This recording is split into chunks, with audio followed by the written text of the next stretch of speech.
de mi Volvo gruñía bajo la lluvia torrencial, un sonido que ya me era familiar después de 20 años recorriendo las carreteras más solitarias de México. Pero esa noche, algo era distinto.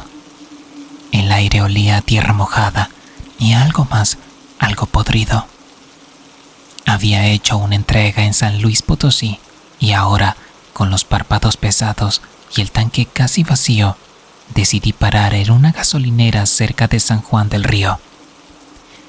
No era más que un Oxxo iluminado por luces amarillentas, un lugar que, en cualquier otra circunstancias, habría pasado de largo. Pero el cansancio me venció. Mientras llenaban el tanque, entré a la tienda. El aire acondicionado zumbaba como un enjambre de moscas. Fue entonces cuando la vi. Entre los estantes de botanas y la máquina de café, una mujer vestida con un hábito gris y velo blanco estaba de pie, inmóvil. Sus manos, huesudas y pálidas, estaban entrelazadas como en oración, pero sus ojos, Dios, sus ojos, vacíos, como si ya no hubiera alma detrás de ellos.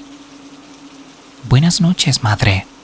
¿Se encuentra bien?», pregunté, aunque cada fibra de mi cuerpo me gritaba que me alejara. Ella giró la cabeza lentamente, como si sus vértebras crujieran. Su piel estaba marchita, casi translúcida bajo la luz fluorescente, y sus labios, agrietados, se separaron para hablar con una voz que no parecía venir de este mundo. «Estoy buscando el camino de regreso, pero ya no recuerdo dónde está mi hogar». El estómago se me encogió. Algo en su tono, en la forma en que sus palabras resonaban como un eco lejano, me hizo pensar que no estaba perdida, sino muerta. El silencio en la gasolinera era opresivo. Ni el empleado tras el mostrador, ni los pocos viajeros que entraban y salían parecían notar a la monja, como si solo yo pudiera verla.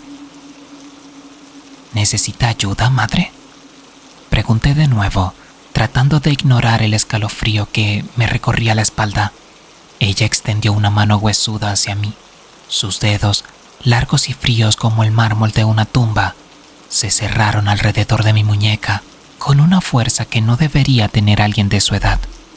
«Llévame a casa, hijo», dijo. «El convento está cerca del camino, pero no puedo encontrarlo sola». Intenté liberarme, pero su agarre era como hierro.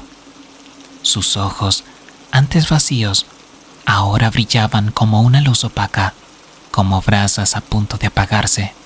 Sí, claro», balbuceé, más por instinto de supervivencia que por cortesía. «Subo al camión». Al soltarme, noté algo en su hábito. Manchas oscuras, casi negras, que se extendían desde el cuello hasta abajo. No era agua de lluvia, era demasiado espeso, demasiado rojo. Subió a la cabina con una fluidez antinatural, como si sus pies no tocaran el suelo. Yo me quedé un segundo más, mirando el charco que dejaba atrás. No era agua lo que goteaba de su hábito. Al arrancar el motor, la radio se encendió sola, llenando la cabina con un murmullo de estática. Entre el ruido, una voz susurraba: «No debiste detenerte, Joaquín». El Volvo rugió al retomar la carretera, pero el sonido parecía ahogado, como si algo estuviera absorbiendo todo ruido a nuestro alrededor. La monja, no, aquella cosa, se acomodó en el asiento del copiloto, sus dedos huesudos acariciando el rosario que colgaba de su cuello. Las cuentas brillaban con un tono demasiado rojo bajo la luz del tablero. «Sigue recto», dijo, señalando hacia adelante con un dedo que parecía más largo de lo normal. «Pronto llegaremos». Miré el GPS. La pantalla parpadeaba, mostrando y ocultando calles que no existían, rutas que no aparecían en ningún mapa. Carretera 57 decía, pero los letreros que pasábamos tenían números diferentes, números que no coincidían con nada que yo hubiera visto antes. «Madre, ¿qué convento es este el que vamos?», pregunté, tratando de mantener la voz estable. Ella giró la cabeza hacia mí con un movimiento antinatural, como si su cuello no tuviera huesos. «El de Santa María del Silencio», respondió, y su boca se curvó en una sonrisa que mostraba demasiados dientes, «donde las hermanas rezan, pero nadie las escucha». En ese momento, el motor tosió. El indicador de combustible, que hace minutos marcaba medio tanque, ahora estaba en rojo. «No puede ser», murmuré, golpeando el tablero. La monja rió, un sonido seco, como hojas arrastrándose sobre piedra. «Nada es lo que parece en este camino, hijo. Nada». Un bulto en el asiento trasero llamó mi atención. Algo estaba ahí, cubierto con una manta. Algo que no había puesto yo ahí. Mis manos sudaban contra el volante. No me atreví a voltear completamente, pero desde el rabillo del ojo podía distinguir la forma bajo la manta. Algo del tamaño de un niño pequeño, pero con una silueta incorrecta. Demasiado angulosa. La monja no parecía perturbada. Seguía sonriendo, sus ojos fijos en la carretera que ahora se estrechaba, los árboles a los lados retorciéndose como dedos huesudos. «No mires atrás, Joaquín», dijo. «No es para ti». Todavía. El motor tosió de nuevo. Un ruido metálico, como uñas arañando el interior del bloque, resonó bajo mis pies. El olor a gasolina se mezcló con algo más dulzón, como carne dejada al sol.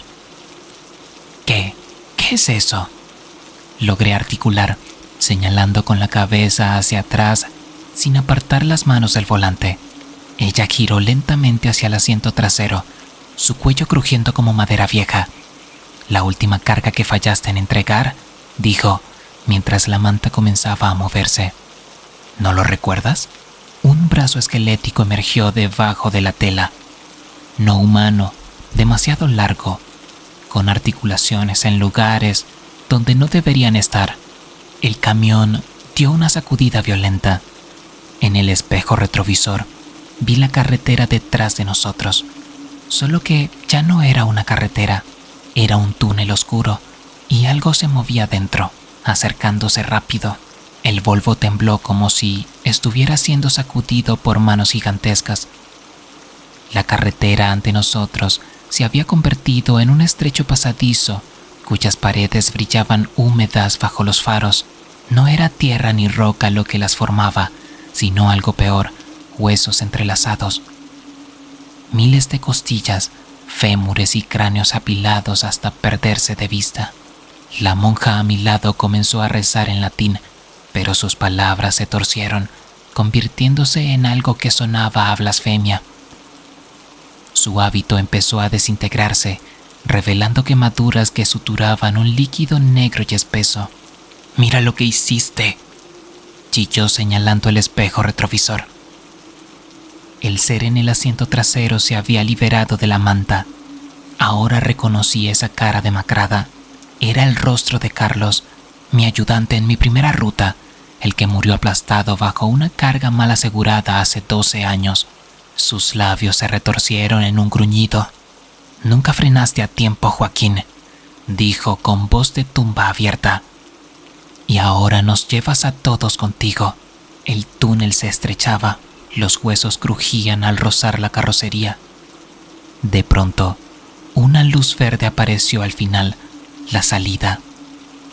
Pero algo me decía que lo que esperaba allí era peor que la oscuridad. La luz verde al final del túnel resultó ser el letrero neón de un edificio en ruinas, Convento de Santa María del Silencio, fundado en 1589.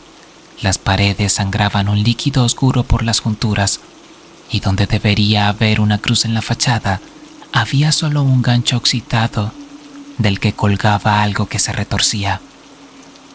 La monja, ¿podía aún llamarla así?, abrió la puerta del camión antes de que me detuviera por completo. Han estado esperando tu llegada, dijo, mientras sus dedos se alargaban como raíces podridas. 3 décadas transportando almas perdidas y nunca supiste que eras el elegido. Carlos, o lo que quedaba de él, me empujó hacia afuera. El suelo era blando, como piel descompuesta. De las sombras del convento emergieron figuras con hábitos. Sus caras eran máscaras de cera derretida y en lugar de rosarios llevaban collares de dientes humanos. Bienvenido a la última entrega, entonaron al unísono. El patrón está impaciente. Una campana sonó en lo alto. No era metal lo que golpeaba, sino hueso contra hueso. Me arrastraron al interior. El aire olía a incienso, mezclado con gangrena. Las paredes estaban cubiertas no por cuadros religiosos, sino con fotografías amarillentas de camioneros, todos con mi misma expresión de terror. Reconocí algunos rostros, compañeros de ruta desaparecidos en los últimos años. En el altar, donde debería estar el crucifijo, había un hombre alto vestido con un traje de ejecutivo impecable. Sus ojos eran 2 pozos negros. Joaquín Mendoza, dijo con una voz que resonó dentro de mi cráneo. Firmaste tu contrato el 12 de junio de 1993. ¿Recuerdas la cláusula 666? Un libro de registro apareció flotando ante mí. Allí estaba mi firma, pero la tinta era del mismo color que las manchas en el hábito de la monja. Transportar mercancías especiales cada luna nueva, leyó el hombre. Y hoy eres la mercancía. Las monjas comenzaron a reír. Sus bocas se abrían demasiado, mostrando filas de colmillos. El ejecutivo demonio extendió una mano. Su piel se despegó como papel mojado, revelando garras de acero. Tu camión siempre fue una ambulancia para almas en pena, dijo. Pero esta noche, Joaquín, transportarás algo distinto. Las paredes del convento comenzaron a sangrar. Del techo cayeron cables que se enroscaron alrededor de mis brazos como serpientes, arrastrándome hacia el Volvo. El motor rugió solo, pero ahora sonaba como un corazón gigante latiendo. La monja, la primera que vi, se acercó. Su hábito cayó, revelando un cuerpo cubierto de las mismas cicatrices de quemaduras que tengo en mi espalda desde aquel accidente en el 2001. Todos tenemos nuestro infierno personal, dijo, mientras el ejecutivo le pasaba un contrato nuevo. Firma y seguirás conduciendo por siempre. El Volvo se transformó ante mis ojos. La cabina se alargó, los asientos se convirtieron en bancos de madera tallada, y donde antes estaba el tablero, ahora había un volante de hueso.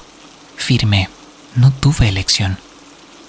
Ahora conduzco una ruta que no aparece en los mapas, recogiendo almas perdidas en gasolineras que solo existen al amanecer. A veces, cuando pasa otro camión en la carretera, veo el terror en los ojos del conductor al reconocer mi Volvo blanco, el mismo que apareció en las noticias hace años, abandonado cerca de San Juan del Río, con el motor aún caliente. Y si alguna noche ves una gasolinera solitaria con una monja esperando afuera, recuerda mi historia. Acelera, no mires atrás, porque ahora soy el güero del norte. Pero ya no soy Joaquín.